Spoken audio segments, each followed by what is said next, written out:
अस्सलामुअलैकुम मेरे प्यारे दोस्तों, मैं शमशेर ज्योतिषी। तो काफ़ी दोस्तों ने, काफ़ी बहन भाइयों ने एक फरमाइश की थी कि हमें कोई बुग़्ज़ का अमल बताएं। यानी बुग़्ज़ होता है मखालफत, किसी दो घरों में या दो आदमियों में मखालफत डाल देना, इसे बुग़्ज़ कहते हैं। जैसे किसी का रिश्ता तड़वाना हो या कोई भी किसी में लड़ाई झगड़ा अगर करवाना हो, तो उसके लिए आज मैं आपको एक बहुत आसान और बहुत ही अच्छा तरीका जो है ये बताने वाला हूँ। अगर मेरे तरीके पर अगर आपने अमल किया और जैसे मैं बताऊंगा, अगर इसी तरह आपने इस अमल को किया तो इंशाल्लाह आप अच्छे लफ्ज़ों से याद रखेंगे कि वाकया ही जो मैंने अमल बताया है वो पूरा काम करता है। तो सबसे पहले तो मैं आपको ये बताऊंगा कि कोई भी अमल जब तैयार करना होता है तो अमल के लिए इल्मे नजूम का सहारा ज़रूर लेना पड़ता है। अगर इल्मे नजूम का आप सहारा नहीं लेंगे तो कोई भी अमल कामयाब नहीं हो सकता। यानी अगर आपने बुग़्ज़ का अमल करना है तो बुग़्ज़ के अमल के लिए आपको सियारे मरीख का सहारा लेना पड़ेगा, क्योंकि सियारा मरीख जो है ये फितने फसाद का, लड़ाई झगड़े का ज़िम्मेदार है। तो जब भी आपने अमल तैयार करना है वो सियारे मरीख की सात को ही आपने इस्तेमाल करना है। वो सात 1 घंटे की हो या सवा घंटे की या कम की हो, वो सात आप निकाल लें तो उसी घड़ी में ही आपने वो जो अमल है वो तैयार करना है। तो जिसके लिए आप सात अगर नहीं निकाल सकते तो सात के लिए कुछ बुकों में भी लिखा होता है। अगर बिल वक्त आपने बुक भी नहीं ख़रीदनी तो आप सात हमसे ले सकते हैं कि हम आपको शेड्यूल जो है वो पूरे हफ्ते का बता सकते हैं। और उसके लिए बात रह गई मरीख की। मरीख के बाद अब बात आ गई कि जब तक आपने अमल तैयार करना है उस वक्त तक आपने अंगीठी एक ले लेनी है और उसमें थोड़े कोले डाल लेने हैं और उन कोलों में सियारे मरीख के मतलका आपने बखूर जो है ये जलाने हैं। अब मैं आपको मरीख के बखूर भी बता देता हूँ कि आपको ढूंढने ना पड़े। बखूर होता है धूनी वगैरह। तो धूनी जो मरीख की है ये है कष्ट, राई, दालचीनी, मिर्च सुरख, फ्यूम ते राल। ये अगर कोई चीज़ आपको नहीं भी मिलती तो कोई बात नहीं, मगर इन चीज़ों को आपने कोलों के ऊपर जब तक आप अमल तैयार करते रहेंगे उस वक्त तक थोड़ा थोड़ा बखूर जो है ये जलाते रहेंगे। और दूसरी कोशिश अगर ये भी करें कि जब सियारा मरीख किसी बुरे घर में पड़ा हो, जैसे बुर्ज सरतान में हो या किसी अपने और दुश्मन के घर में हो, या सियारे मरीख के ऊपर किसी मनहूस सियारे की जैसे जोहल की, केतु की या किसी और बुरे सियारे की उसके ऊपर नज़र भी पड़ रही हो तो फिर अमल ज़्यादा और मजबूत हो सकता है। या फिर कमर जो है ये दर अकरब यानी बुर्ज अकरब में भी साथ में हो और ये भी और मजबूत हो सकता है। बहरहाल आपने ये अमल जो तैयार करना है और सात मरीख में ही आपने इसको तैयार करना है। तो अब मैं आपको अमल तैयार करने का तरीका और कायदा बताता हूँ, ये ज़रा गौर से आपने सुन लेना है। सबसे पहले आपने जिन लोगों में इख्तलाफात बुग़्ज़ डालना है उनका नाम लेना है और उनकी वालदा का नाम लेना है और दरमियान में लफ्ज़ डालना है अल बुग़्ज़। और उसके आगे जिस बंदे में बुग़्ज़ डालना है उसका नाम और उसकी माँ का नाम लेना है। अब ये 4 नाम हो गए, एक जिसने डालना है उसका और उसकी माँ का, और जिसमें आगे डालना है उसका और उसकी माँ का, और दरमियान में लफ्ज़ आ जाएगा अल बुग़्ज़। अब आपने ये 4 ही नाम और लफ्ज़ बुग़्ज़ को एक सतर में एक एक लफ्ज़ करके लिख लेना है। जैसे मिसाल के तौर पर लफ्ज़ अल्लाह है तो अल्लाह को हम लिखेंगे अलफ लाम लाम हे, यानी इसी तरह आपने इन 4 नामों को और अल बुग़्ज़ को एक एक सतर में लिख लेना है। और उसके बाद आपने एक आयत लेनी है। तो मैं अब आपको आयत दिखाता हूँ कि वो कौन सी आयत है और किस सपारे में है और कितने नंबर आयत है। फिर आपने इसी तरह वो आयत लेकर उसको भी इसी तरह एक एक लफ्ज़ करके उस सतर के नीचे वाली सतर में लिख लेना है, यानी वो ऊपर हो गई, ये नीचे हो गई। तो ये है वो आयत, यानी सपारा नंबर 27 है, सूरत रहमान है, और ये वो आयत है, ये वाली।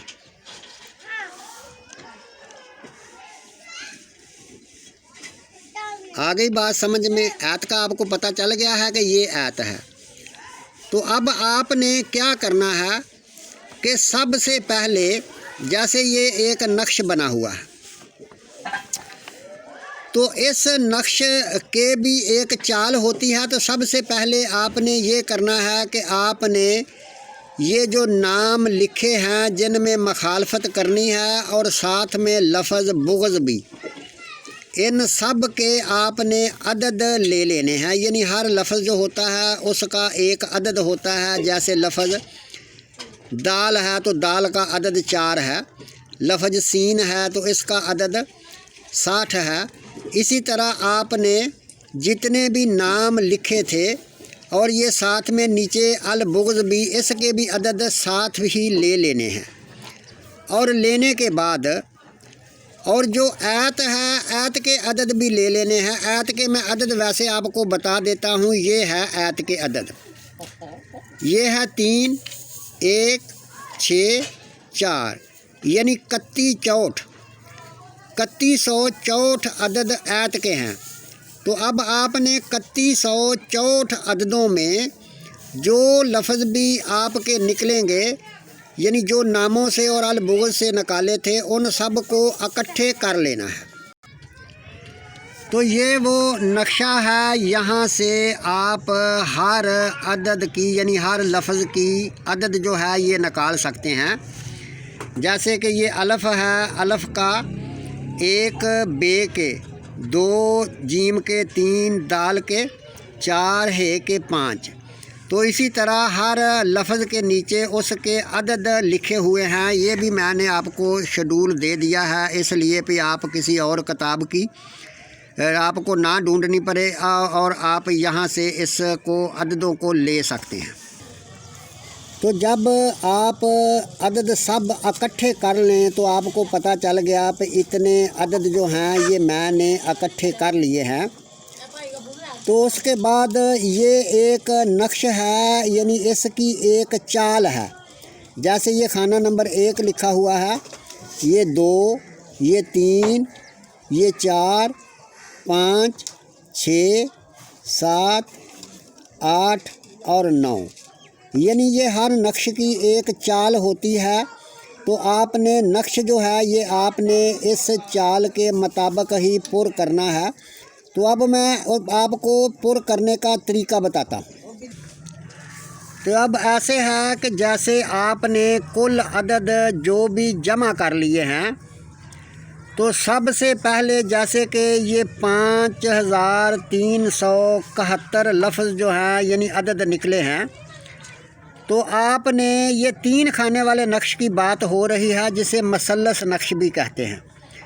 तो सबसे पहले आपने 12 अदद जो हैं इसमें मनफी कर देने हैं, यानी निकाल देने हैं। तो निकालने के बाद तो जब हमने 5371 में से 12 निकाल दिए तो बाकी बच गए 5359 ये बच गए।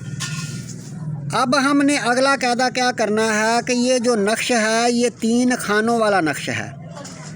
तो जब 3 खानों वाला नक्श है तो हम इसको 3 के ऊपर तकसीम करेंगे। तो जब हम इसको 3 के ऊपर तकसीम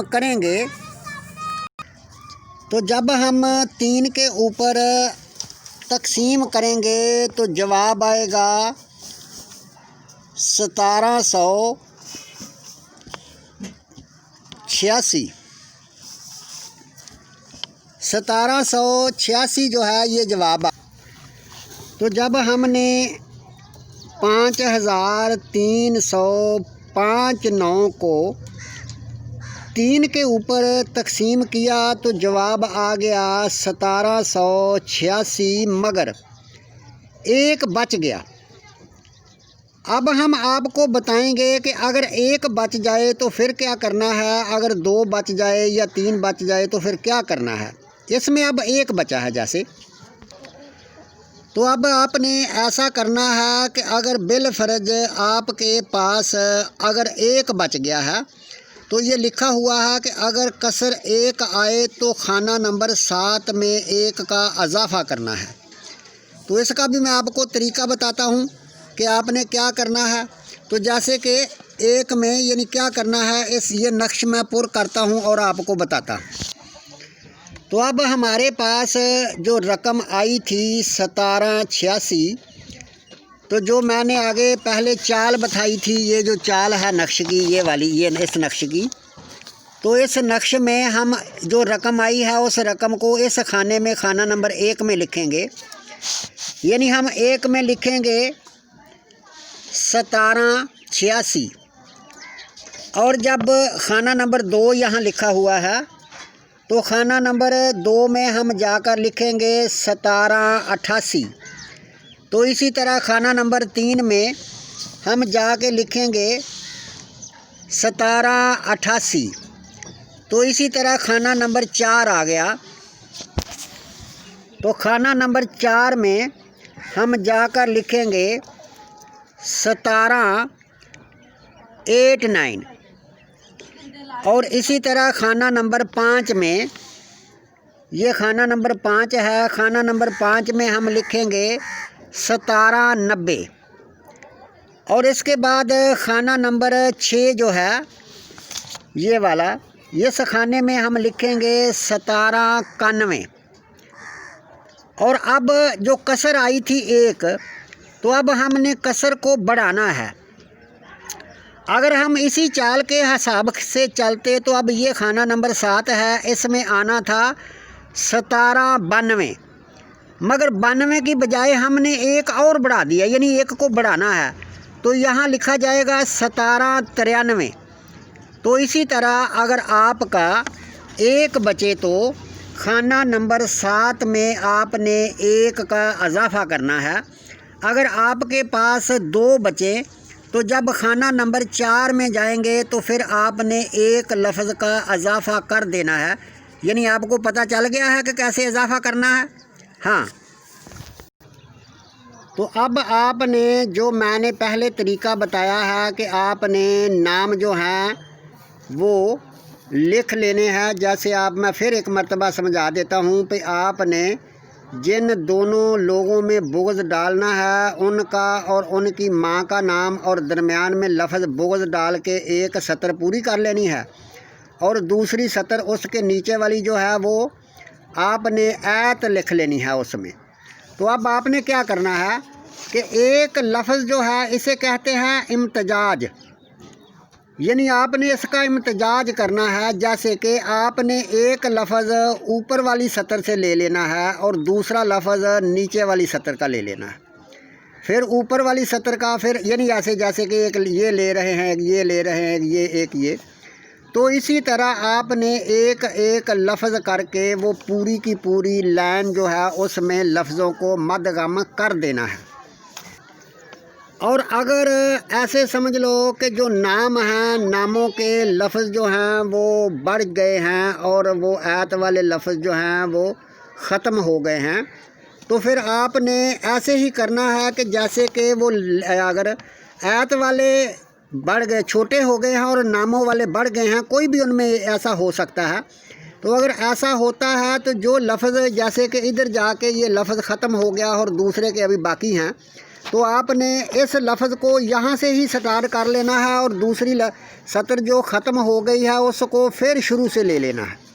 और जब ये लाइन ख़त्म हो जाए यहाँ जाके, तो वो पूरे के पूरे लफ्ज़ आपके एक सतर में आ जाएंगे, आप उसका इम्तिजाज कर लेंगे। और ये एक सतर जो बन गई है तो अब उसको एक तस्खीर कहते हैं कि उसको तस्खीर करना है। तो तस्खीर का कायदा भी ये है कि आपने जैसे एक लफ्ज़ ये सीधे हाथ का लेना है उस सतर का, और दूसरा लफ्ज़ जो है वो आपने उल्टे हाथ का लेना है। इसी तरह एक लफ्ज़ आपने इस हाथ का लेना है और दूसरा लफ्ज़ आपने इस हाथ का लेना है।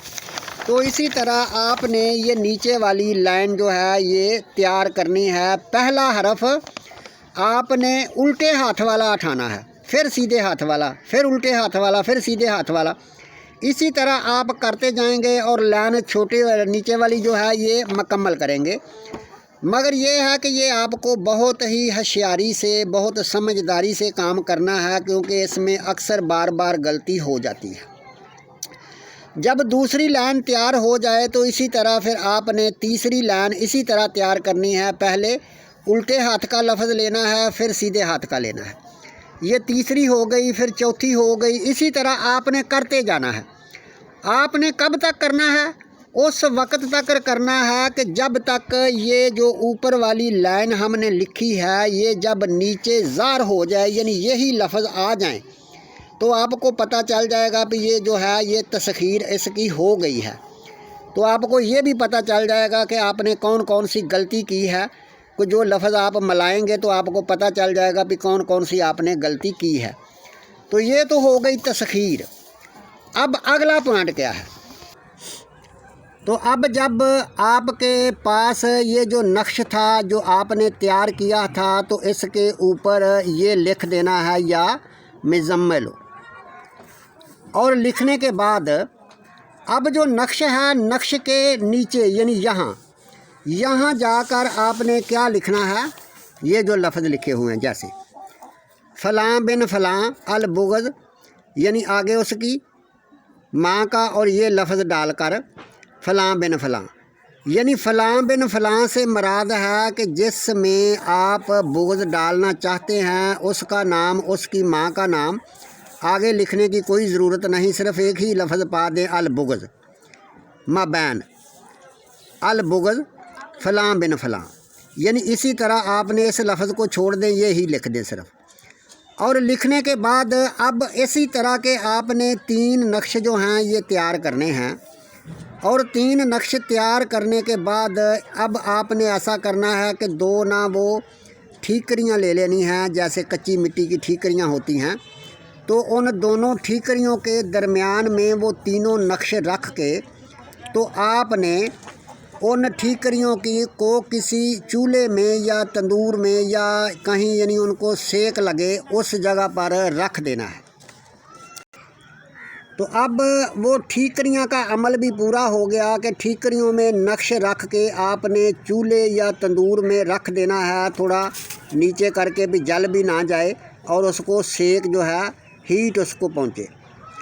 अब दूसरा अमल क्या है कि ये जो तस्खीरें आपने की हुई हैं ये कितनी लाइनों में पूरी हुई हैं, यानी ये जो लाइन ऊपर वाली सबसे नीचे जाके ज़ाहिर हुई थी उस लाइन को नहीं लेना, यानी वो तो सिर्फ़ आपको बताएगी कि आपने तस्खीर किया है।